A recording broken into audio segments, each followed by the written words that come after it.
Now at 5 a.m. on WKYT this morning, Lexington police are looking for the person responsible after a man was shot in his car while his toddler was in the back seat. We'll have the details coming up this morning. The visitation for Officer Daniel Ellis will be held today at EKU. Thousands of friends and family members and community members will pay their respects to the fallen officer. And thousands came out to honor a Jessamine County paramedic after he passed away early yesterday morning.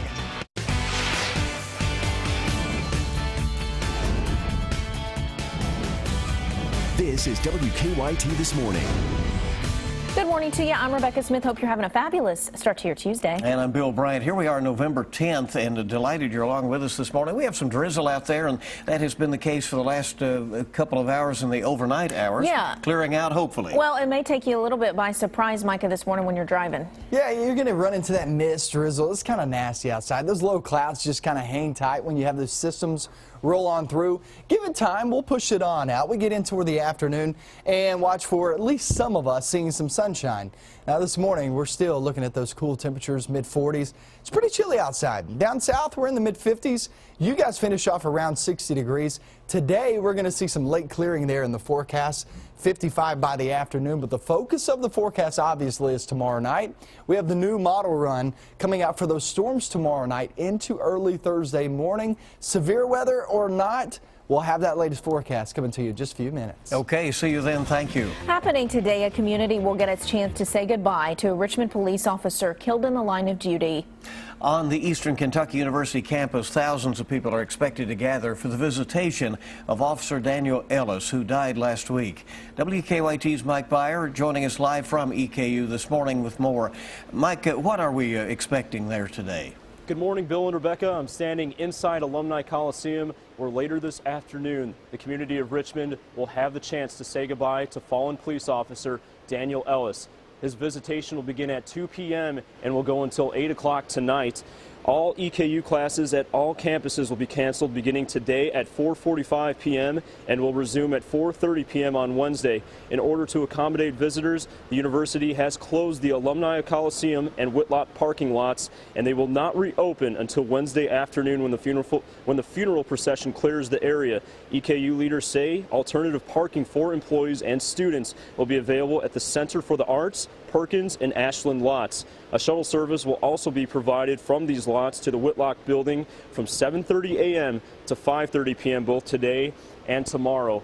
With thousands of people expected to be on campus over the next few days, EKU leaders are asking that everyone stays patient and to avoid the area if possible.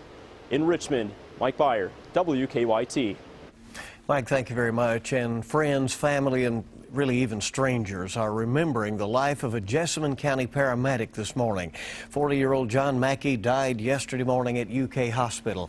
He had been on life support ever since being hit by a car while on duty last Thursday. Last night, dozens of first responders showed their support by escorting Mackey's body from the hospital to the Betts and West Funeral Home in Nicholasville. As the motorcade carrying his body made its way across Harrodsburg Road and under the American flag, those who showed up to honor the fallen paramedic were moved to tears. Everyone in the emergency services is very broken by what has happened. It just hurts us all. Shortly after his son's passing, Mackey's father, John Kenny, released this statement saying in part, quote, "He was extremely intelligent, but instead of pursuing a high-paying career, he chose public safety to care for others. Many people in Jessamine County are alive today because of his calling." Funeral arrangements for John Mackey have not been released yet, but continue to check WKYT.com for those updates.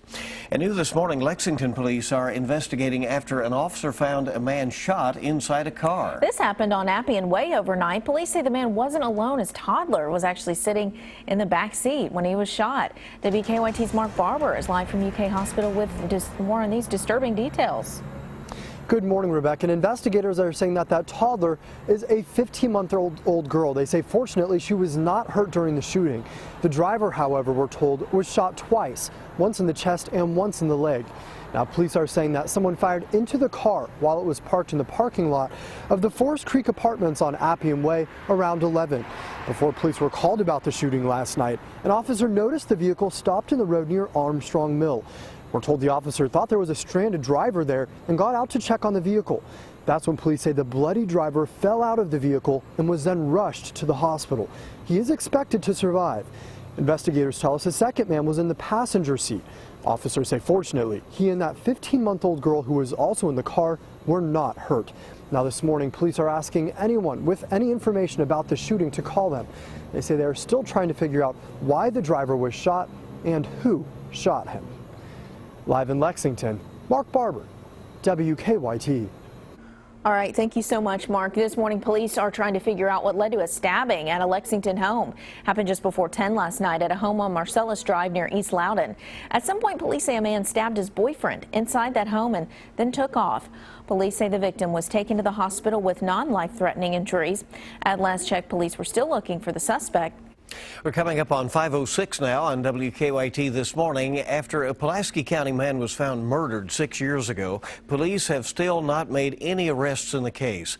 Police say 21-year-old Kevin Price disappeared after leaving work on November 9th, 2009. Later that night, investigators found his truck burned. Weeks later, they found his remains. Police say they still receive a lot of leads, and they do not consider this to be a cold case. But now Price's family is wanting some answers. I do have renewed faith that this case may be solved. I hope it's in my lifetime because I'm not getting any younger. But I'd like to see justice for Kevin. Price's family says they are offering a substantial reward for information leading to an arrest in the case. For the first time, a top federal safety regulator is now calling for seatbelts in school buses. The National Highway Traffic Safety Administration estimates 4 children die every year in large school bus-related crashes. The agency says seatbelts would cut that number in half. As of now, only 6 states require seatbelts on school buses. The hope is that the states will make the change on their own because going through regulation could take up to a decade. A Lexington hip-hop artist is now asking for your help in making sure that children stay warm this winter. For the second year, Divine Karama and his wife are organizing a coat drive. He's collecting donations of new or gently used coats along with hats and scarves. Karama says last year more than 100 children received coats because of the coat drive. So it was really well received. Some of the same people have requested this year. We had some people that just moved to the country. If you know a child who needs a coat or just want to help out, you have until November 25th to sign up with the coat drive. The coats will be handed out the first week of December. We have all the information on how you can sign up for the program or make a donation at our website, which is WKYT.com. Pretty cool program there. Well, Ford Motor Company agreed to invest $9 billion in its U.S. plants, including those in Louisville. The Courier-Journal in Louisville reports that under the new agreement, the company will invest $700 million into the Louisville assembly plant. It will no longer produce the Lincoln MKC series, but now focus on additional Ford Escapes. News of the plan came out yesterday as part of Ford's tentative 4-year labor agreement with workers. Ford recently came under fire for its plans to spend $2.5 billion on a plant in Mexico.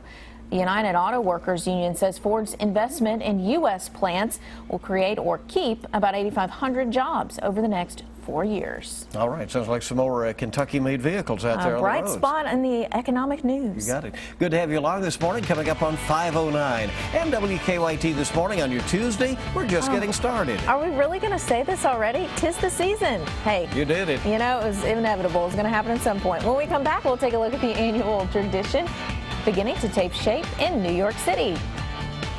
We're looking at a little mist out there for today and kind of cool. Then we head for those storms there Wednesday night into Thursday morning. We'll go over that timing and that cold air for the weekend coming up.